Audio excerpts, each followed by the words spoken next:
Shalom, shalom, peuple de Dieu, j'espère que vous allez bien.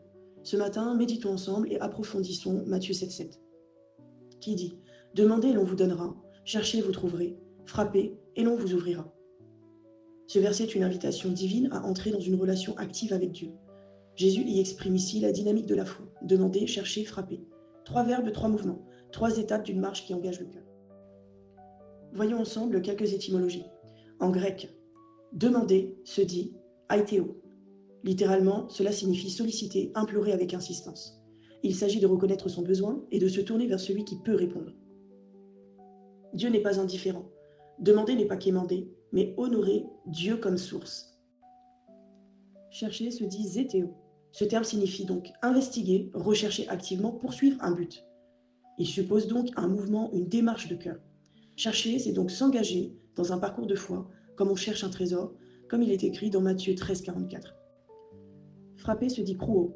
Ce mot exprime l'action de heurter une porte pour obtenir l'accès. Dans la culture biblique, frapper à la porte était un acte de confiance, l'hôte fidèle ouvrait. Frapper, c'est persévérer jusqu'à ce que l'accès s'ouvre. Voyons ici la volonté du cœur de Dieu. On voit Dieu qui se révèle comme un Père bienveillant qui désire répondre à nos prières. Il veut développer en nous la persévérance, la foi et la dépendance aimante. La progression demander, chercher, frapper nous conduit vers une maturité spirituelle. Dieu ne veut pas des enfants passifs, mais des fils et des filles actifs, conscients, persévérants. C'est aussi un appel à ne pas nous lasser dans l'intercession pour les autres, comme il est écrit dans Galates 6, 9. Faisons ensemble cette prière d'alignement. Père bien-aimé, je reconnais que tout vient de toi et que tu es ma source.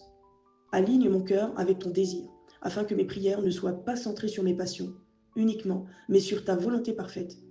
Apprends-moi à demander avec foi, à chercher avec constance et à frapper avec persévérance. Que ma vie devienne une maison de prière, non seulement pour moi, mais aussi pour mes frères et sœurs, ainsi que pour les nations. Seigneur, rends-moi persévérant, confiant et rempli de ton esprit.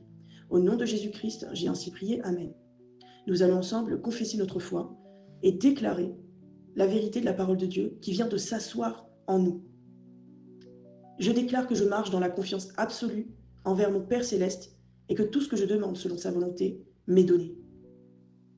Je déclare que je persévère dans la prière et que je vois des portes s'ouvrir pour moi et pour ceux pour qui j'intercède. Au nom de Jésus-Christ.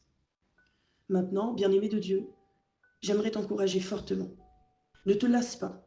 Dieu n'est pas sourd à ta voix. Chaque prière que tu élèves est un parfum devant son trône. Ceci est écrit dans Apocalypse 5, 8.